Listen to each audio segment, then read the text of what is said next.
जय हिंद साथियों, स्वागत है आप सभी का आपके अपने YouTube channel DS Rajput education में। तो साथियों, आज अपन लोग देखने वाले हैं बाल विकास का प्रैक्टिस सेट पेपर, जो कि आपके लिए सभी टेट एग्जाम्स के लिए महत्वपूर्ण है दोस्तों। स्पेशली आप लोग अगर सुपर टेट की तैयारी कर रहे हैं तो उसमें भी क्वेश्चन पूछे जाते हैं। तो चलते हैं, वीडियो को स्टार्ट करते हैं बिना समय बर्बाद किए हुए। पहला क्वेश्चन है, प्रतिभाशाली बालक की जो बुद्धि लब्धि होती है वो कितनी होनी चाहिए। तो दोस्तों यहाँ पर आपको उत्तर दिख रहा होगा कि जो बुद्धि लब्धि होती है प्रतिभाशाली बालकों की वो कितनी होनी चाहिए। तो दोस्तों 140 से ऊपर उनकी बुद्धि लब्धि होनी चाहिए। नेक्स्ट क्वेश्चन है आपका कि पिछड़े हुए बालकों की बुद्धि लब्धि कितने से कम होती है। तो जो पिछड़े बालक होते हैं उनकी बुद्धि लब्धि कितने से कम होती है। तो दोस्तों 80 से कम उनकी बुद्धि लब्धि होती है। ठीक है, तो चलते हैं तीसरा क्वेश्चन देखते हैं। तो तीसरा क्वेश्चन आपके सामने है, पिछड़े हुए बालकों की जो सर्वोत्तम परिभाषा है वो किसकी है। तो पिछड़े हुए बालकों की जो सर्वोत्तम परिभाषा है दोस्तों वो है आपकी सिरिल वाइट की। ठीक है, तो पहला ही विकल्प आपका क्या होगा, सही आंसर हो जाएगा। नेक्स्ट क्वेश्चन देखते हैं। नेक्स्ट क्वेश्चन में पूछा जा रहा है कि समस्यात्मक बालक का व्यवहार व व्यक्तिगत गंभीर रूप से कैसा है। अच्छा होता है, खराब होता है, साधारण होता है या असाधारण होता है। तो इसका आंसर दीजिएगा दोस्तों। अगर आपकी तैयारी अच्छी है, आप लोग एमपी टेट संविदा वर्ग 3 का एग्जाम्स देने वाले हैं, तो आप लोग बताइएगा इसका राइट आंसर क्या होगा। तो दोस्तों इसका जो राइट आंसर होगा, चौथा क्वेश्चन का आपका आंसर क्या हो जाएगा, असाधारण होता है। ठीक है, तो राइट आंसर हो जाएगा आपका चौथा विकल्प, जो कि आपके सामने उत्तर दिया हुआ है। नेक्स्ट क्वेश्चन देखते हैं। नेक्स्ट क्वेश्चन में पूछा जा रहा है आपसे कि बालक के अपराधी होने का जो सर्वाधिक प्रमुख कारण होता है वो क्या हो सकता है। पारिवारिक वातावरण, सामाजिक वातावरण, अनुशासनहीनता या उपेक्षा। तो दोस्तों इसका जो राइट आंसर होगा वो अनुशासनहीनता आपका राइट आंसर हो जाएगा। ठीक है, अपराधी होने का जो प्रमुख कारण होगा वो अनुशासनहीनता आपका राइट आंसर हो जाएगा। ठीक है, तो चलते हैं नेक्स्ट क्वेश्चन देखते हैं। इसमें क्या पूछा जा रहा है दोस्तों, इसमें पूछा जा रहा है आपसे कि विकलांग बालक में किस प्रकार की भावना घर कर जाती है। तो जो विकलांग बालक होते हैं उनमें किस प्रकार की भावना जो है वो घर कर जाती है। स्वाभिमान की, दैत्य की या दैन्य की, या फिर काल्पनिक अवस्था की, या फिर सुस्ती की। तो साथियों इसका जो राइट आंसर होगा वो क्या हो जाएगा। तो जो विकलांग बालक होते हैं उनमें किस प्रकार की भावना घर कर जाती है। तो दोस्तों इसका जो राइट आंसर होगा आत्म दैन्य की हो जाती है। ठीक है, तो दूसरा विकल्प क्या होगा, सही आंसर हो जाएगा। दोस्तों आप भी इसको मिलाते चलिएगा, क्वेश्चन के आंसर भी देते चलिएगा। नेक्स्ट क्वेश्चन है, नेत्रहीन बालकों को किस पद्धति से शिक्षा दी जाती है। तो जो नेत्रहीन बालक होते हैं उनको किस प्रकार से शिक्षा दी जाती है, ब्रेल पद्धति के माध्यम से, मॉन्टेसरी विधि से, किंडरगार्टन विधि से, या फिर कोई नहीं। तो साथियों इसका जो राइट आंसर होगा, जो ब्रेल पद्धति होती है उस माध्यम से नेत्रहीन बालकों को शिक्षा दी जाती है। ब्रेल पद्धति क्या कहलाती है दोस्तों, जैसे कि छोटा, बड़ा, इस प्रकार से एक स्लेट होती है और उस पर ये अक्षर क्या होते हैं, उभरे हुए होते हैं। तो वो इसको टच करके समझ जाते हैं कि ये क्या बना हुआ है। ठीक है, तो ये नेत्रहीन बालकों को इस प्रकार से शिक्षा दी जाती है, जो कि आपका नाम है ब्रेल पद्धति। ठीक है, तो आपका पहला ये ऑप्शन सही आंसर होगा। नेक्स्ट क्वेश्चन है आपका कि मंद बुद्धि बालक की जो बुद्धि लब्धि होती है वो कितनी होती है। 130 से अधिक, 130 से कम, 60 से कम, या फिर 60 से अधिक। तो इसका राइट आंसर क्या हो जाएगा। तो दोस्तों इसका जो राइट आंसर होगा, जो मंद बुद्धि बालक होते हैं उनकी जो बुद्धि लब्धि होती है वो 60 से कम होती है। ठीक है, तो राइट आंसर क्या होगा, तीसरा विकल्प, सा ऑप्शन आपका राइट आंसर हो जाएगा। ठीक है, तो दोस्तों अगर आपको अंत में वीडियो पसंद आए तो वीडियो को लाइक जरूर कर दीजिएगा, और यहाँ पर नीचे आपको रेड अक्षरों में सब्सक्राइब लिखा दिख रहा होगा लाल अक्षरों में, उस पर आपको केवल टच करना है और अपने आप चैनल सब्सक्राइब हो जाएगा। ठीक है, तो क्वेश्चन देखते हैं, मेधावी बालकों की जो बुद्धि लब्धि होती है वो कितनी होती है। तो मेधावी बालक की जो बुद्धि लब्धि होती है वो कितनी होती है, 0 से 50 तक, 50 से 75 तक, 75 से 120, या 130 से ऊपर। तो दोस्तों इसका जो राइट आंसर होगा वो क्या आंसर सही होगा। तो दोस्तों इनकी जो बुद्धि लब्धि होती है 130 से ऊपर होती है। ठीक है, जो कि आपका दा विकल्प सही आंसर हो जाएगा। ठीक है, नेक्स्ट क्वेश्चन देखते हैं। नेक्स्ट क्वेश्चन में पूछा जा रहा है कि नेत्रहीनों को शिक्षा दी जाती है। अपन ने अभी पढ़ा था कि नेत्रहीनों को शिक्षा कैसे दी जाती है, खेल विधि के द्वारा, फ्रेंच विधि के द्वारा, फिंगर स्पेलिंग विधि के द्वारा, या टेलर फ्रेम विधि के द्वारा। तो नेत्रहीन को जो शिक्षा दी जाती है दोस्तों वो कैसे दी जाती है, फिंगर स्पेलिंग विधि के द्वारा। तो आपका राइट आंसर क्या हो जाएगा, सा विकल्प आपका सही आंसर हो जाएगा। इसी को अपन लोग क्या कहते हैं, ब्रेल पद्धति कहते हैं। ठीक है, तो राइट आंसर क्या होगा, तीसरा विकल्प जो कि आपके सामने है इसका राइट आंसर। नेक्स्ट क्वेश्चन है, सामान्य बालकों की जो बुद्धि लब्धि होती है वो कितनी होती है। आपने अभी तक देखा है मंद बुद्धि बालक, सामान्य बुद्धि बालक और उच्च बुद्धि वाले बालकों की बुद्धि लब्धि को देखा है। तो सामान्य की कैटेगरी में कौन से बच्चे आते हैं, तो सामान्य की कैटेगरी में आते हैं दोस्तों 90 से 110। तो अगर ये क्वेश्चन पूछा जाए तो आपको राइट आंसर देना है सामान्य बुद्धि में कि 90 से 110 तक, ठीक है। और मंद बुद्धि होती है जो वो 60 से कम होती है, या 80 आ जाए, 80 तक दिया हो तो 80 से कम या 60 से कम, ठीक है। तो और सामान्य में पूछा जाए तो 90 से 110। नेक्स्ट क्वेश्चन है, प्रतिभाशाली बालकों की जो IQ होती है यानी बुद्धि लब्धि होती है वो कितनी होती है। अब आपके सामने ये क्वेश्चन भी है तो अब आप लोग इसका आंसर भी बताइएगा। प्रतिभाशाली बालकों की अगर पूछा जाए तो आपको 140 देना है, ठीक है। 140 से अधिक, ठीक है। कितने से, 140 से ऊपर जो बुद्धि लब्धि होती है वो कौन से बालकों की बुद्धि लब्धि होती है, प्रतिभाशाली बालकों की होती है। नेक्स्ट क्वेश्चन देखते हैं। नेक्स्ट क्वेश्चन में पूछा जा रहा है कि विशिष्ट बालकों के लिए शिक्षा होनी चाहिए। कैसी शिक्षा होनी चाहिए, सामान्य शिक्षा, विशिष्ट शिक्षा, शिक्षा कोई नहीं, या फिर उपर्युक्त सभी। तो विशिष्ट बालकों के लिए जो शिक्षा होनी चाहिए दोस्तों वो होनी चाहिए विशिष्ट शिक्षा, जो कि आपका दूसरा विकल्प सही आंसर हो जाएगा, ठीक है। आपकी तैयारी अच्छी है इसलिए आप लोग इसके आंसर भी देते चलिएगा दोस्तों, और आप लोग अपनी तैयारी को भी चेक करते हुए चल सकते हैं। नेक्स्ट क्वेश्चन है, पिछड़े बालकों की जो शिक्षा है उसका मुख्य उद्देश्य क्या होना चाहिए, अंक ज्ञान का, अक्षर ज्ञान का, उच्च शिक्षा का, या आत्मनिर्भरता का। तो दोस्तों जैसा कि हमने आपको बताया है कि जो शिक्षा का मुख्य उद्देश्य होता है दोस्तों वो क्या होता है,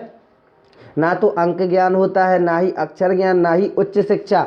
केवल शिक्षा का जो महत्व होता है वो आत्मनिर्भरता करना होता है शिक्षा का उद्देश्य, ठीक है। तो द विकल्प आपका क्या हो जाएगा, सही आंसर हो जाएगा। अब नेक्स्ट क्वेश्चन देखते हैं, शिक्षा से वंचित वर्ग अधिक पाया जाता है। तो शिक्षा से वंचित वर्ग अधिक क्यों पाया जाता है, सामान्य जाति में, अनुसूचित जाति में, अनुसूचित जनजाति में, या फिर अनुसूचित जाति व जनजाति दोनों में। तो दोस्तों शिक्षा से वंचित वर्ग जो अधिक पाया जाता है वो कौन सा वर्ग माना जाता है, अनुसूचित जनजाति का माना जाता है, ठीक है। अनुसूचित जनजाति का माना जाता है। तो कौन सा विकल्प आपका राइट आंसर होगा, तो दोस्तों अनुसूचित जनजाति का माना जाता है, इसलिए आपका तीसरा यानी सा विकल्प सही आंसर हो जाएगा। चलेंगे नेक्स्ट क्वेश्चन की ओर, आप लोग इसका भी आंसर दीजिएगा दोस्तों, क्या आंसर सही होगा इसका। पिछड़े बालकों की जो पहचान परीक्षण है वो क्या होती है, बताइए आप लोग। सामान्य बुद्धि परीक्षण, मानकीकृत उपलब्धि परीक्षण, या नैदानिक परीक्षण, या फिर उपरोक्त सभी। तो दोस्तों इसका जो राइट आंसर हो जाएगा वो सामान्य बुद्धि परीक्षण आपका राइट आंसर हो जाएगा। ये पिछड़े बालकों की पहचान का परीक्षण होता है सामान्य बुद्धि परीक्षण, ठीक है। तो नेक्स्ट क्वेश्चन देखते हैं। इसमें पूछा जा रहा है कि विशिष्ट बालक निम्नलिखित में से किस बुद्धि लब्धि में आते हैं। तो विशिष्ट बालक को बताना है आपको, तो विशिष्ट बताइएगा दोस्तों इसका कौन सा राइट आंसर हो जाएगा। 17 नंबर क्वेश्चन का आंसर बताइएगा आप लोग। विशिष्ट बालक जो आते हैं 90 से 110 में आते हैं, आपके कितने में आते हैं, 90 से 110 में आते हैं। तो राइट आंसर क्या हो जाएगा, तीसरा विकल्प सही आंसर हो जाएगा। नेक्स्ट क्वेश्चन, विशिष्ट वर्ग के बालक होते हैं। तो विशिष्ट वर्ग के बालक कैसे होते हैं, पिछड़े बालक, विकलांग बालक, प्रतिभाशाली बालक, या उपर्युक्त सभी बालक। तो दोस्तों इसका राइट आंसर भी दीजिएगा। आपको बता दें दोस्तों जो विशिष्ट वर्ग के बालक होते हैं या विशिष्ट बच्चा होता है वो इसमें सभी आ जाते हैं, अपने आप में सभी लोग, सभी बच्चे विशिष्ट होते हैं, चाहे वो पिछड़ा हो, चाहे विकलांग हो, चाहे वो प्रतिभाशाली हो। तो आपका राइट आंसर होगा उपर्युक्त सभी बालक आते हैं विशिष्ट वर्ग के बालकों की कैटेगरी में, ठीक है। नेक्स्ट क्वेश्चन है आपका कि प्रथम पीढ़ी अध्येता बालक है। तो प्रथम पीढ़ी अध्येता बालक कौन से हो जाएंगे दोस्तों, इसका राइट आंसर बताइएगा जल्दी से, अगर आपकी तैयारी अच्छी है और बहुत अच्छी है तब, ठीक है। तो प्रथम पीढ़ी अध्येता बालक जो आते हैं आपके वो आएंगे अपनी पीढ़ी का पढ़ने वाला बालक, क्या होते हैं, अध्येता बालक कहलाते हैं प्रथम पीढ़ी, ठीक है। तो आपका राइट आंसर हो जाएगा पहला ही विकल्प। नेक्स्ट क्वेश्चन देखते हैं। नेक्स्ट क्वेश्चन में पूछा जा रहा है कि विकलांग बालक होता है श्रवण युक्त दोष बालक, दृष्टि दोष युक्त, शारीरिक अपंगता वाला, या उपर्युक्त सभी। तो दोस्तों इसका जो राइट आंसर होगा, विकलांग बालक जो होते हैं ये सभी होते हैं, चाहे श्रवण दोष हो, चाहे दृष्टि दोष हो, चाहे शारीरिक अपंगता हो, तो उपर्युक्त सभी आपके ऑप्शन सही हो जाएंगे विकलांग बालक में, ठीक है। नेक्स्ट क्वेश्चन, घुमंतु बालकों की प्रमुख समस्याएं होती हैं। तो जो घुमंतु बालक होते हैं उनकी कौन सी समस्याएं होती हैं, विद्यालय का नहीं होना, आर्थिक स्थिति ठीक नहीं होना, स्थायी रूप से ना रहना या अशिक्षित अभिभावकों का होना। तो बताइए दोस्तों इसका राइट आंसर भी क्या हो जाएगा? इसका राइट आंसर हो जाएगा स्थायी रूप से ना रहना। आपका राइट आंसर हो जाएगा घुमंतु बालकों की प्रमुख समस्याएं क्या होती हैं? स्थायी रूप से ना रहने की। ठीक है, तो आपका तीसरा विकल्प सही होगा। नेक्स्ट क्वेश्चन है मनोविश्लेषक विधि है, तो मनोविश्लेषक विधि बताइएगा आप लोग कौन सी हो जाएंगी? तो दोस्तों मनोविश्लेषक विधि जो आपकी होगी वो स्वप्न विश्लेषण विधि होगी, वो स्वतंत्र साक्षात्कार विधि होगी। आपका राइट आंसर होगा उपरोक्त दोनों विधियां जो है ये सही हो जाएगी, मनोविश्लेषक विधि हो जाएंगी। ठीक है, नेक्स्ट क्वेश्चन है कि बाल अपराधी बालकों यानी उपचार की विधि क्या है? तो जो बाल अपराधी बालक होते हैं, बालक अपराधी बालक होते हैं, उनकी उपचार विधि क्या होनी चाहिए? मनोविश्लेषणात्मक विधि, वातावरण विधि, मनोवैज्ञानिक विधि या उपर्युक्त सभी विधि। तो दोस्तों इसका राइट आंसर आपको देना है, तो जल्दी से दीजिएगा, आप लोग बताइएगा क्या हो जाएगा। तो दोस्तों जो बाल अपराधी बालक होते हैं उनकी उपचार की विधि जो होगी ये सभी विधियाँ हो जाएंगी, चाहे मनोविश्लेषणात्मक विधि हो, चाहे वातावरण विधि हो, चाहे मनोवैज्ञानिक विधि हो, ये सभी बाल अपराधी बालकों के लिए उपचार की विधियां मानी जाती हैं। ठीक है, नेक्स्ट क्वेश्चन है विश्व में विकलांग वर्ष सबसे पहले मनाया गया था। तो विश्व में जो विकलांग वर्ष मनाया गया था सबसे पहले वो कौन से सन में मनाया गया था? सन 1983 में, सन 1990 में, सन 1986 में या 1981 में? तो दोस्तों इसका जो राइट आंसर होगा वो क्या हो जाएगा? 1981 में विश्व में विकलांग वर्ष सबसे पहले मनाया गया था। ठीक है, तो आपका राइट आंसर क्या हो जाएगा? तो दोस्तों आपका राइट आंसर हो जाएगा दा विकल्प 1981 में। ठीक है, नेक्स्ट क्वेश्चन है वाहन भत्ता विकलांगों को दिया जाता है। तो वाहन भत्ता कितना दिया जाता है और किसके द्वारा दिया जाता है? राज्य सरकार के द्वारा, स्थानीय संस्थाओं के द्वारा, केंद्र सरकार द्वारा या उपर्युक्त सभी?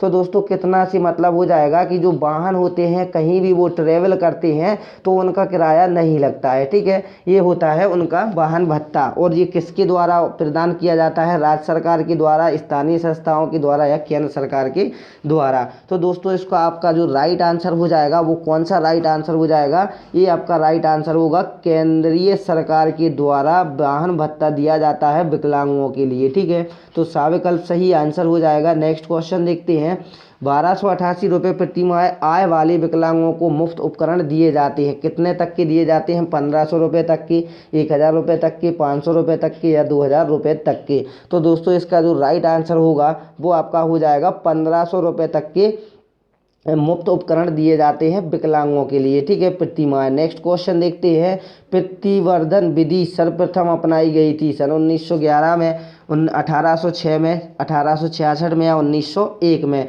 तो दोस्तों इसका जो राइट आंसर होगा वो क्या हो जाएगा? ये आपका राइट आंसर हो जाएगा 1866 में ये विधि अपनाई गई थी। ठीक है, नेक्स्ट क्वेश्चन में पूछा जा रहा है कि प्रतिभावान बालकों के लिए जो शिक्षण विधि है वो कैसी होनी चाहिए? विशिष्ट कक्षाएं, गतिवर्धन, संपनीकरण या उपर्युक्त सभी? तो दोस्तों इसका जो राइट आंसर हो जाएगा वो राइट आंसर हो जाएगा विशिष्ट कक्षाएं। ठीक है, प्रतिभाशाली बालकों के लिए जो शिक्षण विधि है वो विशिष्ट कक्षाएं उनके लिए चलानी चाहिए। आज का लास्ट क्वेश्चन था दोस्तों ये।